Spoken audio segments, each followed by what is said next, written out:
Thank you, and good morning, everyone. I'm excited for such a full house. I was here last year, and I'm glad to see that the numbers have definitely expanded, so you're in for a treat today. I have the privilege and honor of introducing our first speaker, Cynthia S. Paris. She is the founder and CEO of the People Skills Group. It is a people development consultancy located in the greater Philadelphia area. Cindy draws on 17 years of experience working with individuals, teams, and leaders to help them identify and tap into hidden potential. This is unblocking energy, opening up possibilities for growth and development, and I'm sure we all could use a little more of that. Cindy facilitates client insight from the inside out through a process of self-discovery and self-management by providing education and training in research models and theories of personality type and emotional intelligence. Cindy offers her work through customized workshops and executive offsites, team and leadership coaching and training, and individual team coaching. Best known for her expertise in the Jungian model of personality type, Cindy is an MBTI, and you'll be quizzed on that later, master practitioner and former master trainer of MBTI certification programs. I know we've done some work at the American College, so I know that I am an INTJ. Very good. Cindy was the former co-author and editor of MBTItoday.org. It's a website of Catherine Myers, Director Emeritus of the Myers and Briggs Foundation. She's an intentional leadership master coach and certified in a myriad of psychological tools and assessments. So without further ado, give the floor to Cynthia Paris. Thank you, Jocelyn. Thank you. Good morning, everybody. How's my voice? I tend to project very loudly, so you can all hear me. So thank you very much. I'm so excited to be here. I loved what Virginia said. We're not here to fix ourselves. When I look at the work that I do, I talk about deepening ourselves, making sure that we look on the inside first so that what we have on the inside can translate to the work we do every day.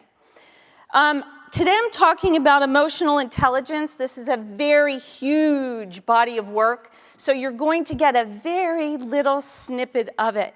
In your packets, you have some takeaways and handouts that you can work on your own on. I don't think we'll be able to get to that in exercises today, but you have those available for you.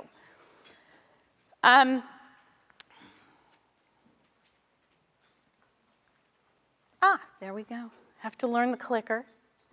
So I'm talking about leveraging emotional intelligence to strengthen your leadership ability. So I have some learning objectives. First, we're going to define emotional intelligence. There's a really big misunderstanding about what that word means. And some people, when they hear the word emotion and the workplace together, think it doesn't really mix. So we're going to talk about, I'm going to give you a definition. You're going to be able to start to build skills right here in 3 key areas of emotional intelligence, and then take that with your handouts to do some practical work on your own after the presentation. And then I'll outline quickly for you the next steps that you can take to ensure that you keep this work in the forefront of your mind, because it's pretty cool work when you get into it. When you're really attuned to emotional intelligence skills, you're going to see that they foster higher self-regard. We're able to see our own strengths and weaknesses and accept ourselves, warts and all. It helps you to effectively manage stress. By understanding and naming your emotions, you're better able to cope with what you have to deal with. It builds resilience. It helps you to persevere and to face tough times with a little more resilience. You have better relationships. Communication opens up. And also, it brings happiness and optimism. And who doesn't want that, right? So, we're going to bring this to the leadership arena. And what I'd like you to do is you have Post-its on your tables. In front of you, you should have 5 Post-its. What I'd like you to do is bring to mind a leader you admire. think of 5 words or phrases that best describe why you admire this leader, and capture 1 word or phrase per Post-it. And you have 2 minutes to do that. It can be somebody you've worked for or really somebody that you just admire. So go ahead. So what I'm going to ask is that you just keep those aside, and we're going to do something with them a little later on. But right now, I'd like to go into defining emotional intelligence, and it's important in leadership because it is a key skill. But what would a definition be without a little bit of history? So I'm going to give you a very abbreviated history of emotional intelligence. It was actually a study that we can trace back to 1872 in Charles Darwin, when he wrote a book called Expressions of the Emotions in Animals and Man. And what he did was sort of astounding. He created a book of illustrations that sought to look at the universality of emotions within body language and facial expressions. It seemed too difficult to carry that work through back in Darwin's time.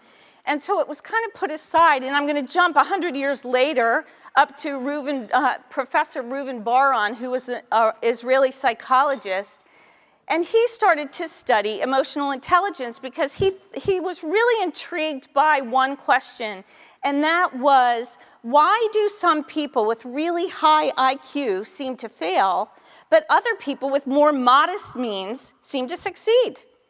So he came up with 15 different competencies and skills that he thought were really important for leadership development and for working with people.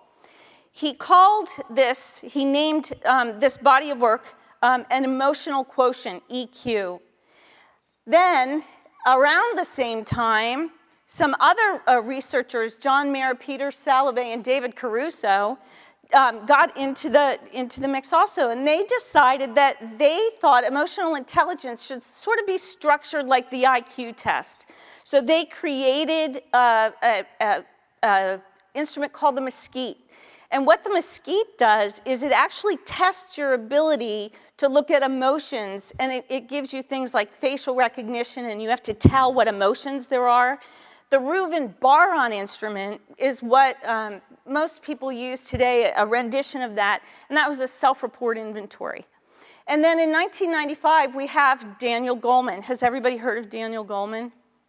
He popularized the term emotional intelligence. In his book, Emotional Intelligence. Fathom that, right? So what he said is emotional intelligence is the capacity for recognizing our own feelings and those of others, not just our own, and motivating ourselves for managing emotions well in our relationships and in ourselves. So part of understanding emotional intelligence is really being in touch with your emotions. But you don't become emotionally intelligent, according to the definition, by just understanding your emotions. You have to take action and in a way that's very socially appropriate. And you have to know how to manage your emotions. So what are emotions? Anyway, what are they? Well, psychologist Robert Plutchik, and I hope I'm pronouncing his name right, but he's not here to know, came up with what he called the color wheel. And you have a rendition of this in your handouts, but it's black and white, and you can Google this, it's on the web. And what he said was there are 8 primary emotions, and they're sort of in the center of the ring. So they're not the dark, they're one below the darkest. And our emotions are in shades and colors, and they're dichotomies. So joy is opposite sadness. He came up with this very complex scheme of what emotions are. Most of us think that our emotions are just like sort of fleeting feelings, right? But it's really our emotions are deep and they're complex. The other thing that Robert Plutchik said was that our emotions tie directly to our cognition and to our behavior. So an example of this is, say, you're looking out your window or right next to you, you see what you think is a snake. You get a little nervous, sort of terrified. That's your cognition telling you that you have the emotion of terror. And you move back from the snake so that you don't get bit. So in essence, our emotions are neuronal impulses that drive us to action. So if that's the case, we really have to know what we're doing with our emotions when we're leading. So Daniel Goleman, after his book on emotional intelligence, wrote a book called Primal Leadership. And then he wrote this article, a seminal article in Harvard Business Review called What Makes a Leader? And what he said was emotional intelligence is the sine qua non. Pardon my French, it's very bad. No, it's actually French. It means the essence. I had to look it up on Google Pronounce. Has anybody used that? Right. And I still don't think I have it. So emotional intelligence is the sine qua non of leadership. Without it, a person can have the best training in the world, an incisive analytical mind, and an endless supply of smart ideas, but I had to put that S in there, right? She still won't make a leader great, make a great leader. So it's really important. What he did in his article was named 5 key components of emotional intelligence, part of which has become really the core of the definition. There's a lot of different definitions out there. This is the one I like to use with my clients.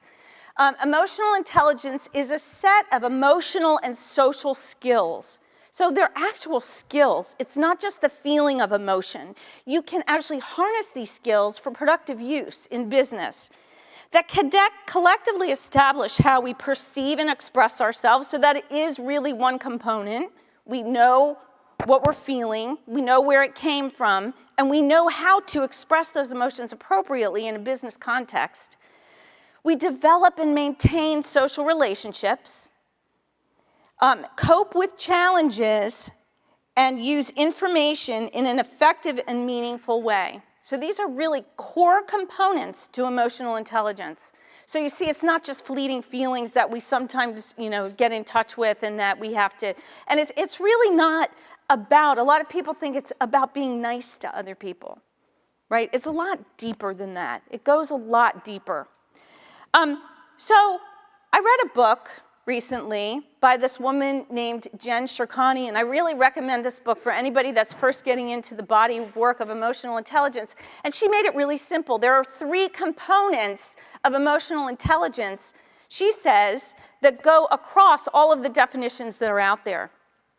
1, recognize your own impulses or moods. 2, read situations and others accurately. 3, respond most appropriately.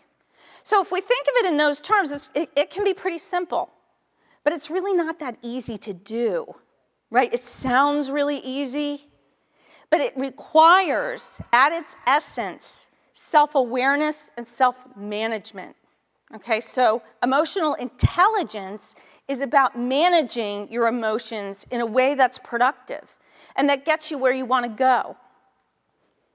So I'm going to read you a little vignette. It's called EQ at the Airport. I think we've all had this situation. So, and this comes from the EQ Edge. Much more interesting than my own clients. More than 100 passengers are awaiting their call to board Flight 107, which is already running a half hour behind. Finally, Sally, the ticket agent, announces that the flight has been canceled due to mechanical difficulties. Can you already relate? She thanks the passengers for their patience and asks them to step forward to discuss alternative arrangements. Well, you can imagine what happens. Sam, a man standing in the first class line, approaches Sally in a rage. When he reaches the ticket counter, he appears to be out of control, cursing loudly and threatening legal action. I'm the VP of sales for Diversified Widgets. I have to close a deal that's been in the works for 6 months. You have no idea how much it'll cost me to miss this flight, and you're going to pay for it. You and your damn fool airline, I will never fly with you again. You're incompetent, and I'm going to report you. Have you ever witnessed something like that? What are your emotions when you see and hear that? Right? Yeah. So then enter John. He's another passenger, but he gets this news of the flight cancellation. His heart sinks. You know, he had been planning an evening worth of hard work upon reaching his destination. He had to prepare for a presentation, and the presentation was going to lead him to land a really good client. And if he's late for his meeting, he could lose him, the client. Even as this displeasure and agitation of his fellow travelers grow, and Sam is busy yelling at Sally, John begins to reflect on another equally dire situation he has experienced. Right? He's thinking about it. He's going in, he's introverting, he's going inside, he's reflecting. He came out of those in one piece and takes comfort in that, although he can't see how this one can be salvaged. So he spends a minute or so analyzing his predicament, always aware of how he is feeling. He tells himself to remain calm. There has to be a solution if only he keeps his head. He can't quite stem his anxiety, but he pays attention to the depressing and uncomfortable thoughts that creep in from the edges of consciousness. We all have those thoughts, don't we? So when he reaches the ticket counter, he is prepared. It must be hard for you to have to deal with people like that, he says to Sally. You have no idea, she replies, but her half smile shows she thinks he might. John smiles back. The airline's got problems, but thank goodness for people like you. So she ended up booking him a flight to get to his destination. And Sam went back to his hotel and brooded more about the fact that he couldn't get to his destination. There's John. So this happens to all of us, right? This is what Aristotle said. Anyone can become angry, that's easy. But to be angry with the right person, to the right degree, at the right time, for the right purpose, and in the right way, that's not easy, is it? It's really not easy. It seems like it would be, but it's not. EQ is not any of these other things, okay? So it's not emotion, it's not IQ, it's not personality type, it's not achievement, aptitude, or vocational interest. Kind of all have an idea of how that is sort of a different body of work. All important for self-awareness, right? But this is emotional intelligence. So what I want you to do is with the person next to you, categorize your Post-its into piles of EQ, IQ, and something else. Now you have 2 minutes to do that. So are you guys seeing a pattern with your piles? How many of you have larger piles for EQ? Yeah, look around the room. This is how important EQ is. This really goes to the heart of how we perceive our leaders, which means it goes to the heart of how you are perceived as a leader, right? It's sort of hidden. But we can tell an emotionally intelligent leader by these characteristics. Did anybody have any of these on their Post-its? Yes, right, because an EQ leader, somebody that has high emotional intelligence and that really understands emotions and how to manage them, is open and honest and can be candid with other people and vulnerable at the same time. They can look at themselves, warts and all, I like to say, their strengths and their weaknesses, they know them, and they can use a sense of humor when they talk about themselves to others. Does that resonate with you guys? This is evidence. Mounting evidence suggests that EQ is really, really important in leadership. And when you get these PowerPoints, if anybody wants studies, the research studies where these things came from, please let me know and I'll be glad to give you the sites. EQ is more important for effective leadership than technical skills and cognitive abilities. In fact, Goleman says that technical skills and competent and cognitive abilities are entry-level requirements for executives. Entry-level requirements. And we know that most people get to where they are because of their technical capabilities, right? High-performing leaders all have a high degree of emotional intelligence. And those with high degree of emotional intelligence have a good understanding of how other people perceive them, which Sort of goes hand in hand. EQ accounts for between 27 and 45% of success, whereas IQ, the research shows, accounts for 6% of success. Now, there are varying numbers and varying studies, but I like this research because it was done by the creator of an EQ instrument. Leaders with higher IQ earn more money. The actual going stat right now is up to $29,000 a year more. And there is a strong link between empathetic leaders and organizational and financial performance, and this has been proven by research.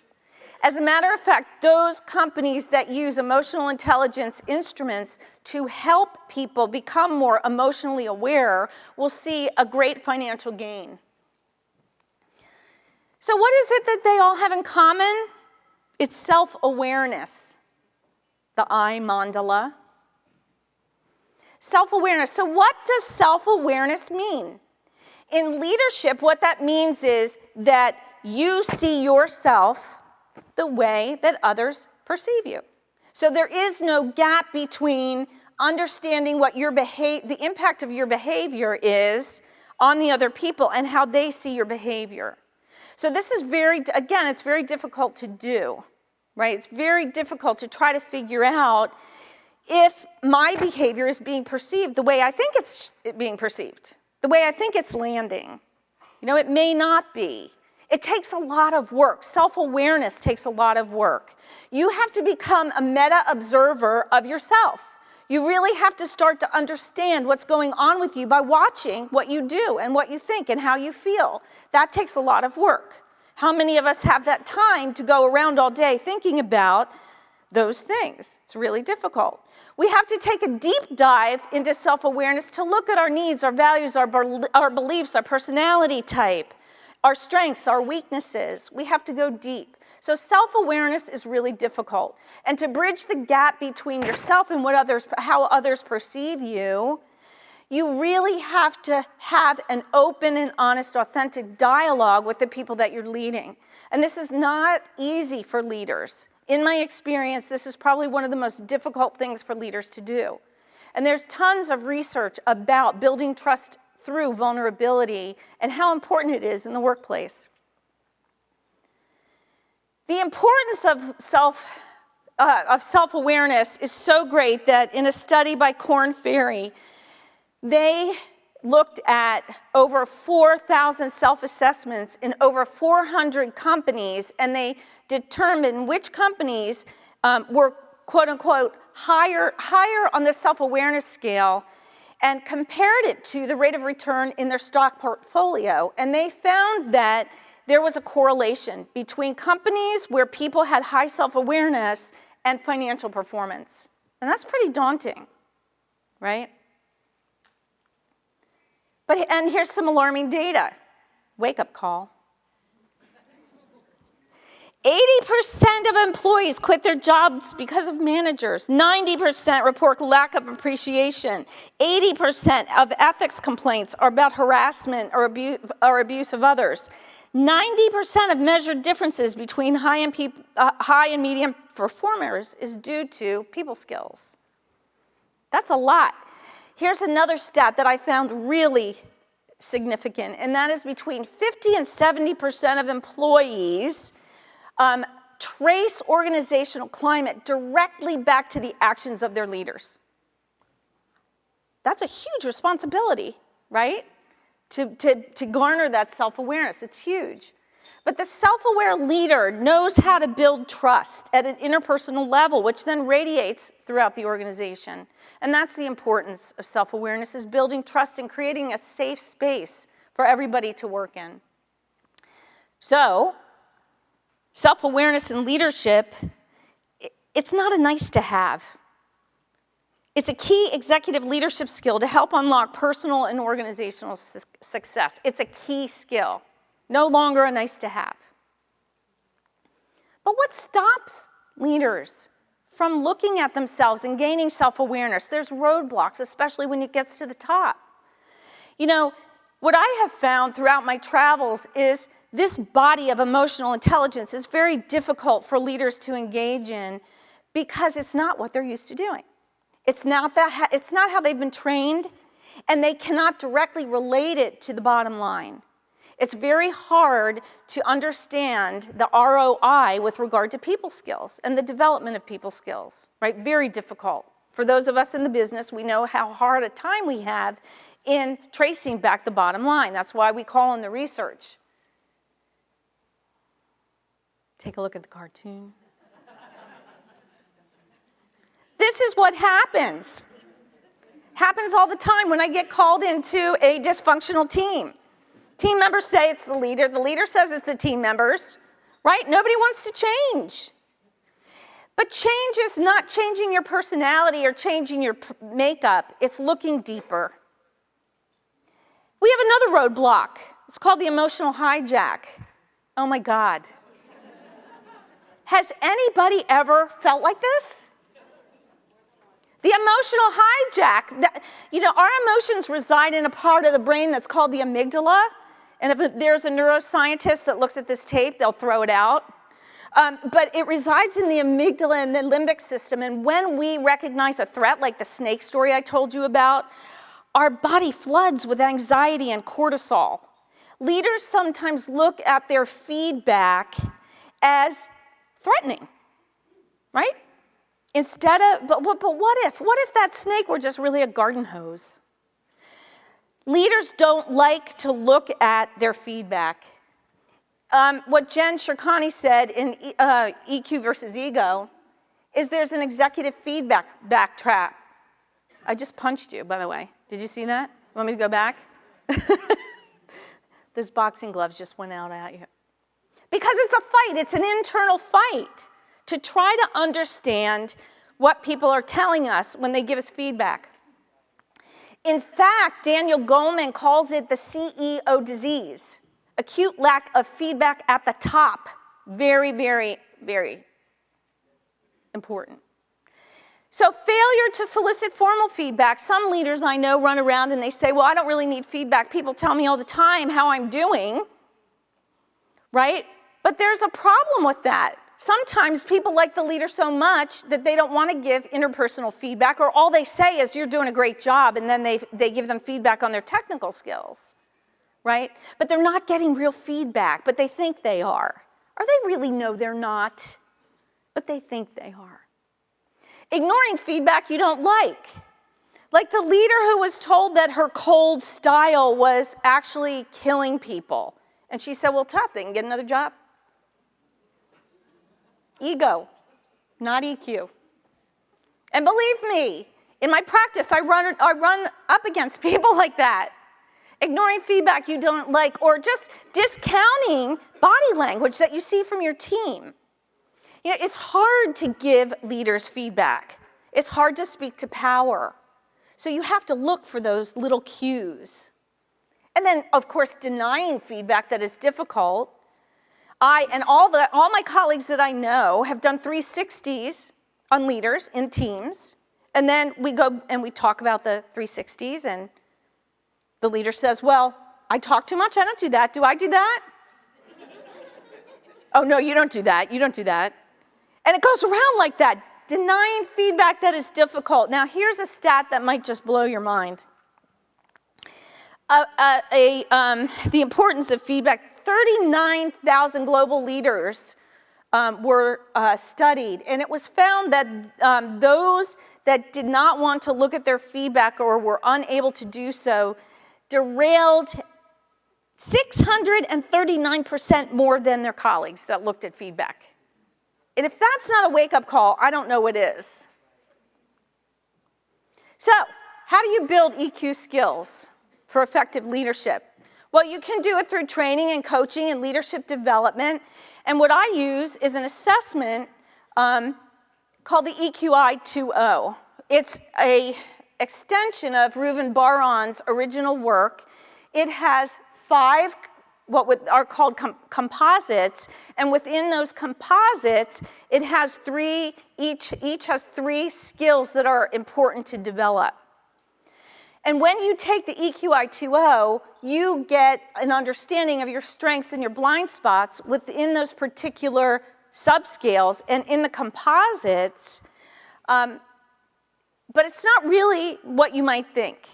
It doesn't spit out like a high number and say, oh, you know, you have a really high IQ, you can go home now. Or EQ, you can go home now. I thought actually when I took it, that's what it was going to tell me. But it's really good for understanding the patterns of behavior that you're engaging in that you need to look at. That's really what it's all about. It's not about the scoring. How many of you are familiar with MBTI type? A lot. It's sort of a household word. So Roger Pearman, who is one of my gurus who I study under, did a lot. He's from the Center of Creative Leadership, and he has worked with hundreds of thousands of leaders. And he put together a chart that showed particular MBTI types and their strengths with regard to emotional intelligence skills based on the model I just showed you. Now, I'm highlighting for you what the research from CPP, the MBTI people, tell us where leaders fall. It's really in the four corners of the type table and ENTP. They don't recognize that, but I can see from the data that ENTPs make up a lot of the leadership. This is for corporate America. But I'm highlighting this so that you can see sort of the dual nature of self-awareness. Personality type with an overlay of emotional intelligence. It's really interesting if you look at the data. And you can look at that on the slides when you get them. So here's some research I found that I thought you guys might be interested in. Nonprofit leaders had higher overall EQI scores. This was with 32 nonprofit leaders and 32 for-profit leaders. And these are the results using the Reuven-Baron instrument. Nonprofit leaders had higher overall EQI scores. The highest statistically significant differences were on stress management and adaptability. Now, you all know, like I see some eyebrows already going up. Well, we have to deal with stress all the time. You know, sometimes serving underfunded populations or you know, dealing with funding in and of itself is very stressful. But here's the catch. Do people self-select into careers that leverage their EQ skills, or is it a matter of recruitment? You know, do people that are already there recruit people that are like them with regard to emotional intelligence? I just wanted to give you a smattering of the research. This is only with 64 people, so there isn't much research out there yet on this and gender, but I wanted to show you what was there. EQ actually cuts across the gender gap. So emotional intelligence assessments have found women and men to be equally emotionally intelligent with a few minor differences. And mostly women are found to be more emotionally intelligent in regard to interpersonal relationship skills, and men with sort of problem-solving skills. But they're negligible differences. So it really comes down to the fact that your emotional intelligence quotient is individual. And you can start to build those skills, right? You can start to build, we have neuroplasticity in our brain. Again, the neuroscientists are going to, you know, cut this presentation up, but our brains are neuroplastic. I think that's the right word. Well, I'm using it as the right word, right? So we can develop skills and competencies based on our emotional intelligence. Here's the model laid out in a certain way, and I'm going to show you really quickly just 3 of those skills. In your folders, what you have is a page, so you can self-assess yourself. I mean, this is a very high level with each of the 3 skills that I'm going to be talking about, so you might want to pull them out. I'm going to be talking about emotional self-awareness, emotional expression, and empathy, just really high level to give you a quick overview. So the self-perception composite, the first major composite of this instrument, is all about knowing yourself. So the quote I chose was, "He who knows the universe and does not know himself knows nothing." There are 3 subscales in the self-perception composite. The one that I think is most important, and what has been found to be most important for leadership, is actually emotional self-awareness. Empathy is another one. This is the ability to recognize your feelings, differentiate between them, know why you are feeling those feelings, and recognize the impact that those feelings will have on others. You have to go in to do this. This isn't a behavioral skill. This is the emotional component of self-awareness that I talked about earlier. Remember I said self-awareness in and of itself has a lot more to do with other things, including emotion. This is the emotional self-awareness. So being able to accurately name your emotions increases your emotional self-awareness. And I would refer you back to the color wheel that I gave you. If you can start to look at that color wheel and become familiar with what your emotions might be, then you could understand them. We can't manage what we don't understand. So there's a high and a low to each of these particular components. You can be high, low, in balance, or too high. Somebody that's too high on the emotional self-awareness scale tends to be a little overwhelming with emotions and a little melodramatic. So you can imagine that in leadership, somebody that's really flooded with one's own emotions pulls back and doesn't relate the way they should be. So there's your handout. You can look at that. The next one is the self-expression composite. So we know and we are in touch with who we are inside, but we need to be able to express it in an appropriate way to build relationships. So feeling gratitude and not expressing it is like wrapping a present and not giving it, right? We have to be able to be authentic in what we're feeling in a socially appropriate way. So we're looking at emotional expression. It involves openly expressing one's feelings, both verbally and non-verbally, in a positive way that isn't destructive. Has anybody ever come across somebody that's too emotionally expressive? And what happens? Again, it's an overwhelm. It's too much emotion coming out. So every one of us needs to know where we fall on the scale and how to balance it. So emotional intelligence is not just about a number, it's about balancing these skills so that they work for us. A leader that's emotionally expressive or overly emotionally expressive, sometimes, that leader's emotions come to the meeting before he or she arrives. It was a horrible meeting. It was an amazing meeting, right? So here's your sheet. Assess your skill level. It's handout page 3. And in your handouts, I have compensation strategies for if you find yourself to be too high or too low. There's also a handout that you have, handout page 4, where you can take yourself through a particular situation to see if you can reframe it for the next time around. And it has to do with both emotional self-awareness and emotional self-expression. The third composite I wanted to look at really quickly was the interpersonal composite because it's very important for leadership. The most basic of all human needs is the need to understand and be understood. And in this composite, the core is empathy. Understanding how and why others feel the way they do and conveying it effectively.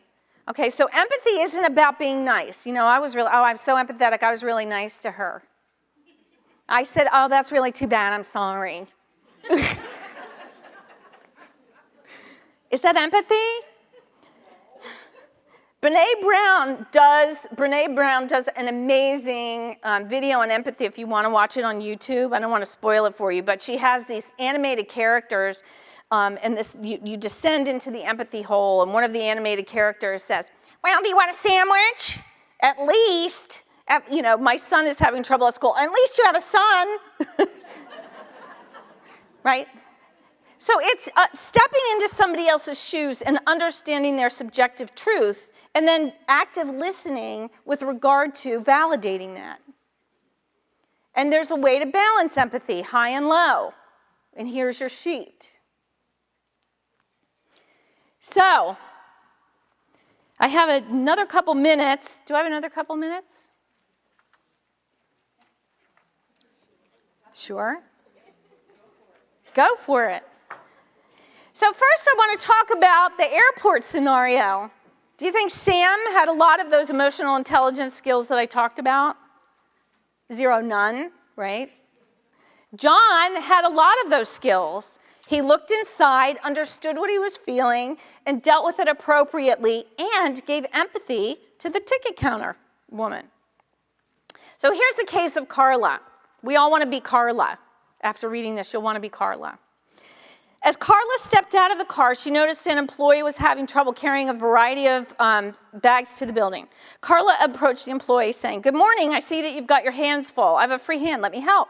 The employee responded gratefully, but said no, but she took them anyway. She picked up a bag and started walking with the employee to the front of the building. She casually noted, "Looks like a department party, something special today?" The employee said, "Some new employees are starting today and facilities wants to welcome them." "Great news," Carla said, "we're growing." Carla left the bag at the front desk, and while walking to her office, she spoke to each person she met along the way. Her comments included, "Hey, Joe, I hear we'll see your project report later, and hey, Diane, I haven't seen you for a while.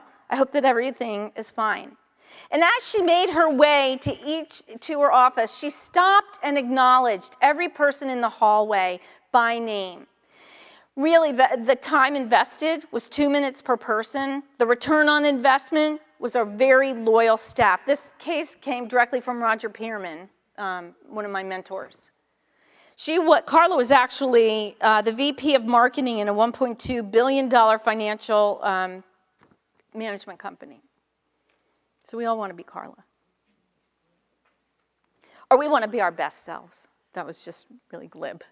So here's some steps. Next steps to building your leadership EQ. Become a meta observer of yourself. Solicit and don't ignore feedback. Read and learn about EQ in general. Engage in formal development planning. It's really important. Take the EQ I2O for individual feedback. I only gave you these 3 composites, a really quick, brief overview of the 3 composites, but you can actually, when you take the EQ I2O, you can get a full 27-page leadership report. You get how all of these scales balance together. For instance, if I am high on emotional expression and low on empathy, how would that look? I would not be caring about the other person as much as I care about expressing how I feel. Right? So there's that component in this particular report. Recognize your own impulses or moods, read situations and others accurately, respond most appropriately. Here are some general resources. This will be on the web. And development guides. So, one of my favorite quotes, because it talks about the choice we have in the moment to be someone different. Between stimulus and response, there is a space. In that space lies our freedom and our power to choose our response. In our response lies our growth and freedom. We hit the learning objectives, and I want to thank you very much.